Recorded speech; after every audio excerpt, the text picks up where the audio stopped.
everyone, welcome back to my channel. Here in this video we are going to discuss about the second chapter of your NCERT book for class 12, that is the sexual reproduction in flowering plants. Before moving ahead into the deeper part of this chapter, that is how the sexually reproducing events are happening and what are the structural developments which will happen, let us recall first that what is flower and what are the different components of a flower. So firstly, we know that the flower is the sexually reproducing part of a plant. That means from the flower, the future generation of the plants can be produced, right? Now, a flower is consisting of, if we look at a complete flower, then a flower is consisting of two holes in them. One is accessory hole and the another one is the reproductive hole. The accessory hole is made up of the accessory hole and the reproductive hole. So the accessory hole, which is made up of basically calyx and corolla, that is sepals and petals, right? Calyx and corolla, these two parts are the components of the accessory hole, and the reproductive hole is consisting of stamens and pistils, that is androecium and the gynoecium. So stamen and pistils are the part of the reproductive hole. Now, depending upon the unisexual flower or bisexual flower, these two parts either can be present in a flower or any one part can be present. That is completely a different topic. Now, we will, in this chapter, we are going to basically focus in this reproductive hole, that is the stamen and the pistil. So, firstly, we will look at the male reproductive part, that is stamen, okay. Now, let us see that what is the structure of the stamen, that is what are the components of the stamen, okay. Now, the stamen is basically consisting of two parts, if you will see here. It is consisting of this kind of structure,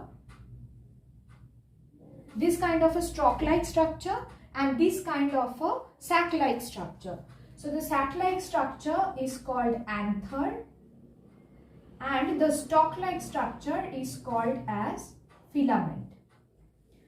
Now, in few flowers, these filaments can be grouped together to form different bundles, okay, different bundles of the androecium or different bundles of the stamen. Depending upon that, how many bundles they are forming, depending upon that, they can be of monoadelphous, diadelphous, polyadelphous, this kind of conditions can be seen. In different flowers, we can see these types of conditions. Apart from that, only the anthers can be joined together. Sometimes the anthers also can be joined together, and that condition is considered as syngenesious condition. Okay, syngenesious condition. So let us write here, this is one extra point. Syngenesious means when anthers are fused together.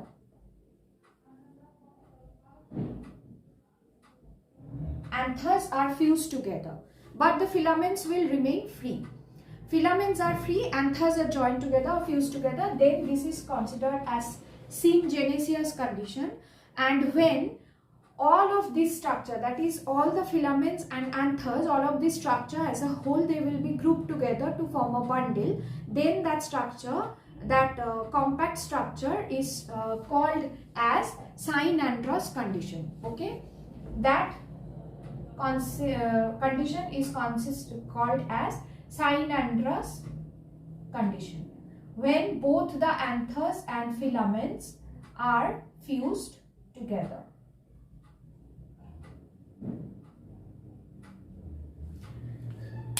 Okay, so when there are more than 2 or 3 stamens or more than 5, 6, any number of stamens can be there in the male reproductive part. So when only the anthers will be joined together and filaments will remain free, that condition is called syngenesious condition.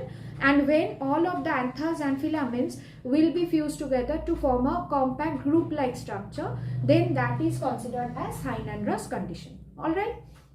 Now, If we will see this figure, then in this figure you will see that there is one attachment with the filament to the anther, right? In between the anther and the filament there is the attachment site.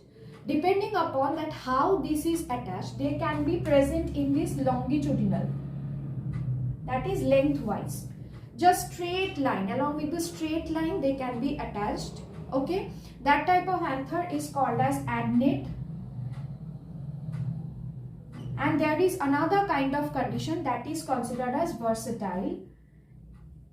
In this versatile condition, how the anthers can be attached to the filaments, if you will see the structure, maybe this is the filament, then in this kind of position, in this kind of structure, they can be attached. If this is the filament, or in this way they can remain attached. Okay, so can you see that with the point of attachment, these are attached in a little bit of different position.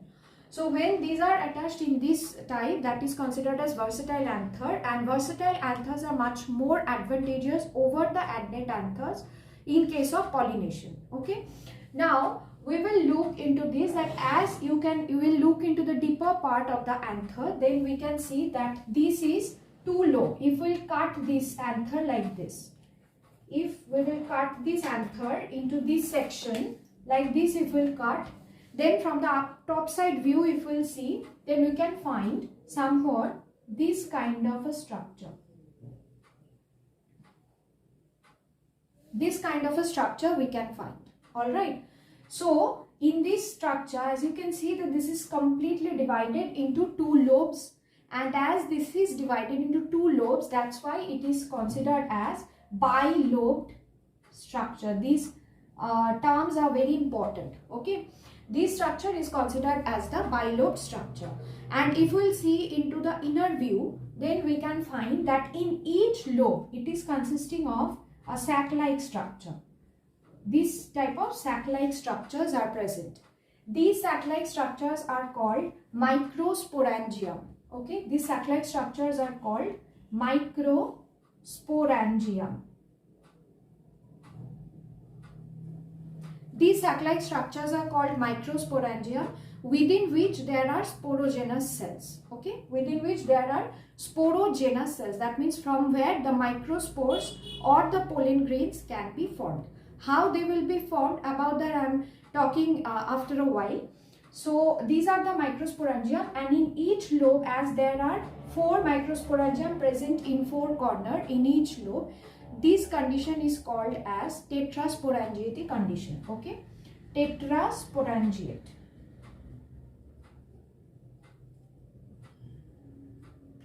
As there are 4 sporangium or microsporangia present in the 2 lobes, that's why it is considered as tetrasporangiate.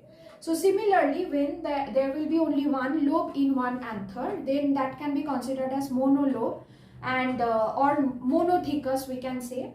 And this condition is considered as bilobed as well as dithecus. They can be considered as dithecus. So this term is also important.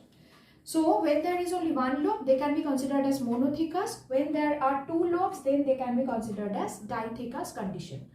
Now, can you see this kind of structure, this kind of invagination, this type of structure?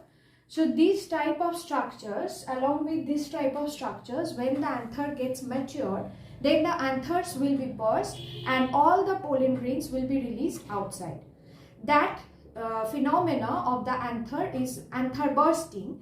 That is called as dehiscence of the anther. Okay, so from where the dehiscence of the anther will take place, from these lines the anthers, dehiscence of the anthers will take place. That's why this is called as line of dehiscence or stomium. Okay, so this is called as line of dehiscence, or we can consider this as stomium. So once the anthers get mature, pollen grains get mature, what will happen? The anthers will start to burst from this side so that all the pollen grains will go outside. Okay. So this is overall structure of the anther. Now we will look into deeper part of the microsporangia. Okay, that pollen sacs. So we are going to talk about the microsporangia and how the development of the microspore or the pollen grains are taking place within the microsporangia. About that into our next class. So stay tuned to my helpful. If you found this video helpful for you, then please do like, share and subscribe to my channel. Thank you.